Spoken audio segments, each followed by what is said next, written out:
Hello there.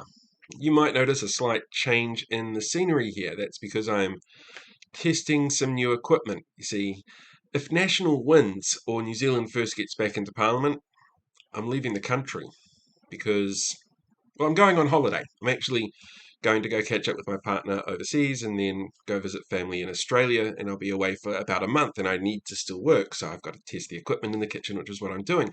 But what I'm also doing is using this as an example of how tone can set your expectations for messaging, because that's really important when it comes to electioneering and a whole bunch of other stuff that's sort of going on in the periphery of electioneering at the moment. Like the groundswell protest that's happening. There is a convoy at the moment heading up the country that started off in Invercargill and is moving its way forward. And it started on the same day that Queenstown got flooded, just after they had their weird cryptosporidium outbreak, and just before that flooding caused issues with overflow at their wastewater treatment plant. If only there was some sort of, I don't know, government initiative around those three particular waters that was on offer and they were keen for.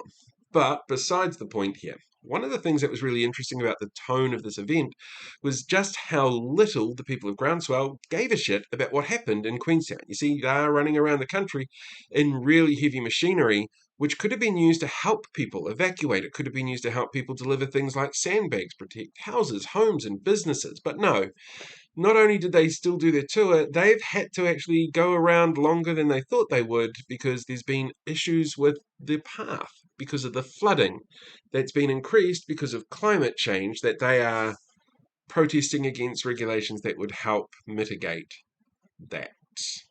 See what I mean about tone? Here's another great example for you from the fringes. Over the weekend, Julian Batchelor had what some would describe as a rally, others would say as an outing from a retirement home, where at Britomart in downtown Tamaki Makaurau, he decided he was going to rally his troops, as it were. And well, it was fascinating to see what he actually did. He, who has been arguing against elite Murrays for God knows how long now, those people who apparently are both Maori and have a ton of money and are keeping it from the people that they're supposed to be helping, decided to team up with Brian Tamaki. You know, that Brian Tamaki, the one who drives around in the Tesla and has the motorbike, who did a massive tour of Europe while there was still COVID vaccine restrictions in place, so he must have been vaccinated to go there. That Brian Tamaki, he got an endorsement from Julian Batchelor, the type of elite Murray that he has been fighting against constantly. The tone is all wrong because the information that's being presented isn't genuine in how it goes out there. And this is something that all politicians can sort of sit back and pay attention to, because tonally, what we're getting from messaging coming out of both major political parties is blah. There's no emotional connection from the tone. And it's really important that we have that. That's how we connect with politicians, it's how we engage. It's not just about logic. Emotion is a really big player in it as well. And without that sort of tone that encourages people to get involved, that shows emotion, people turn off and you end up with a really apathetic voter base. And that's the last thing that we're going to need this year.